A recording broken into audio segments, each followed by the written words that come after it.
right.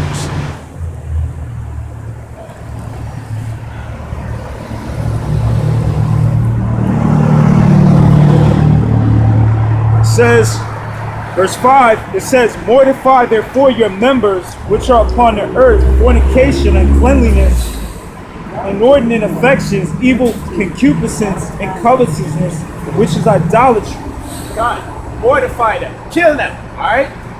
We're supposed to cast these things from off of us, because at the end of the day, that's what's prominent upon the earth, all right? What are those members again that we're supposed to mortify? Oh, Salakia.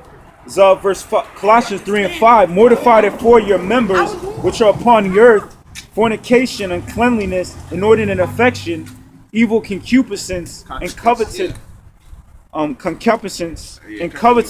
which is idolatry. Which is idolatry, okay? And one of the core things that goes on in Babylon is idolatry, man. You have a lot of idol worship in Babylon, all right? Worshiping wood and stone even. Let's put it that way. So these are the things we're supposed to mortify, okay? They are not to have any place in our hearts or in our inward parts. Yeah, that's something. Yeah, this is Colossians chapter 3, verse 12. It says, put on therefore as the elect of the Most High, holy and beloved, vows of mercy, kindness, humbleness of mind, meekness, and our long suffering. And our long suffering, okay? What's another word for suffering? Patience. All right? We gotta have patience in this thing of ours, okay? It's easy to say, I give up. It's easy to say, all right, whatever, man. But then guess what? Like the scriptures say, enter ye into the straight gate, all right? For narrow is the gate to salvation, on only few that can go in there, all right? Roughly paraphrasing. But that's... I got a question. Did the bus come? So Ecclesiastes chapter 3, verse 7. It says, a time to rend. I'm sorry, hold up. I'll start at Ecclesiastes.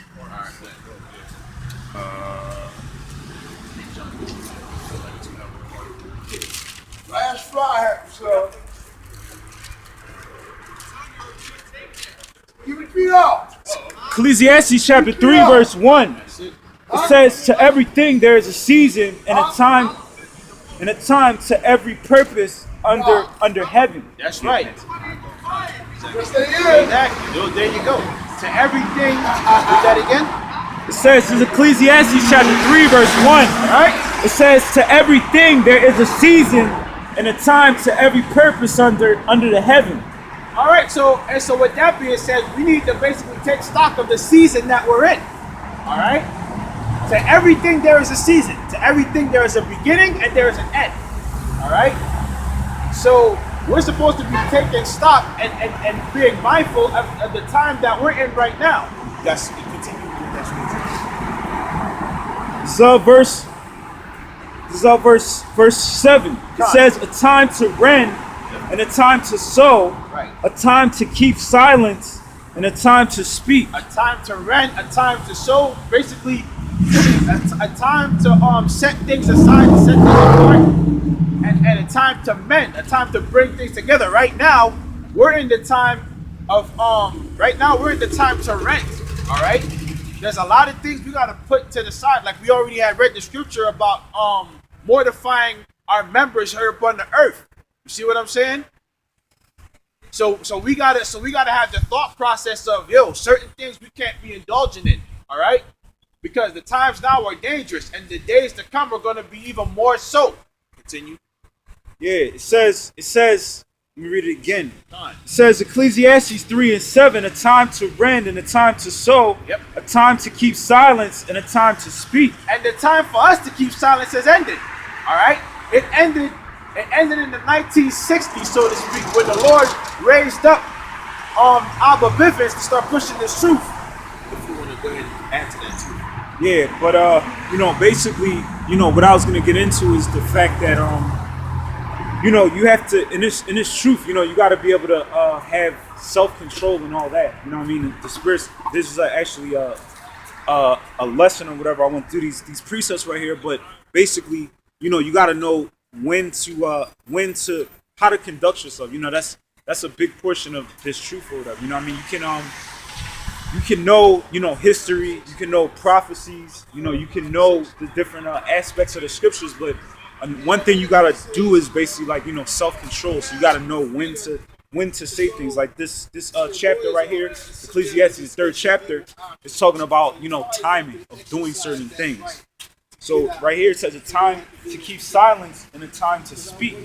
You know, because it comes, you know, just like how the elders were saying about, you know, right now, you know, we're in a time of like, you know, Apostle Hart coined this the year of prophecies. Exactly. So, you know, we really have to be pushing harder now. Yeah. Because like, you know, like we had the parables of the you know, the talents, the parables of you know, basically those parables are basically to let us know that, you know, we have a duty and responsibility to basically push the word. So, you know, there's coming the time of the kill switch for the internet. You know, there's coming the time for the microchip, the RFID microchip, which we know is the mark of the beast, and these different prophecies. So, you know, we really got to be, you know, pushing or whatever, right? So it says a time to keep silence and a time to speak. You know, right now we're in the time of speaking.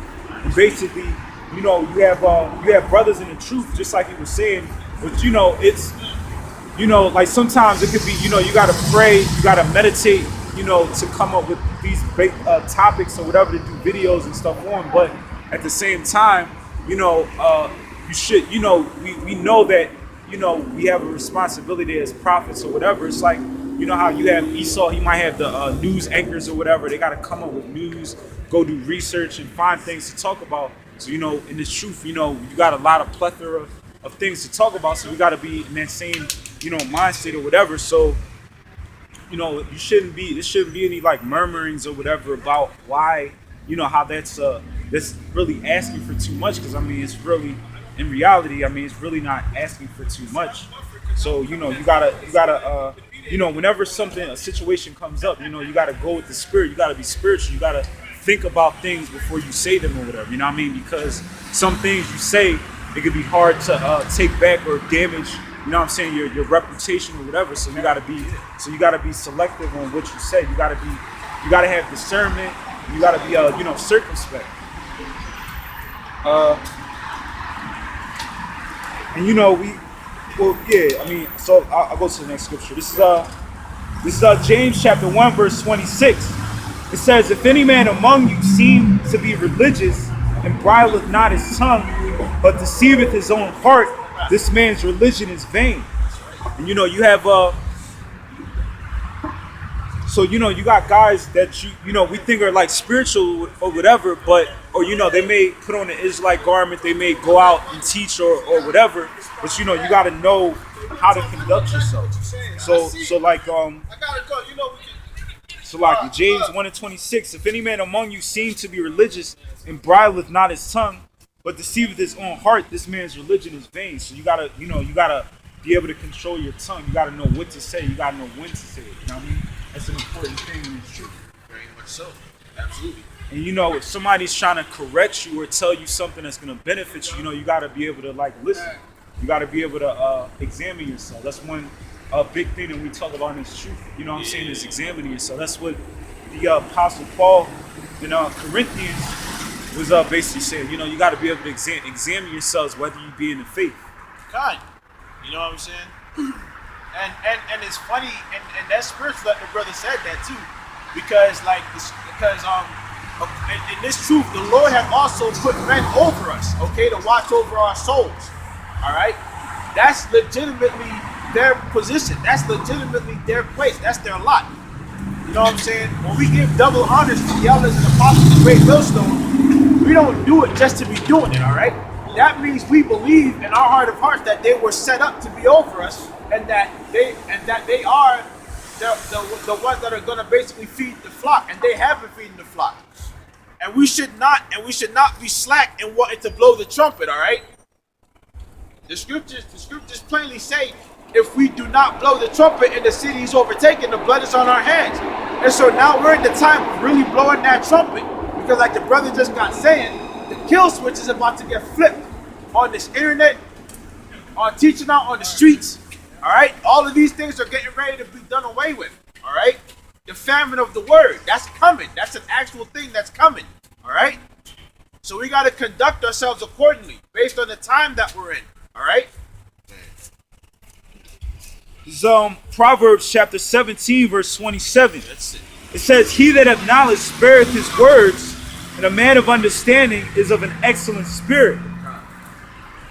It said, even a fool, when he holdeth his peace, is considered wise, and he that shutteth his lips is esteemed a man of understanding. That's right, because he's willing to listen. Slow to speak, quick to listen. That's how you got to be in this truth. All right? This is how you become a teacher. You're slow to speak, and you're quick to listen, to pick up on things. All right? And then by listening, you're kindled in the spirit.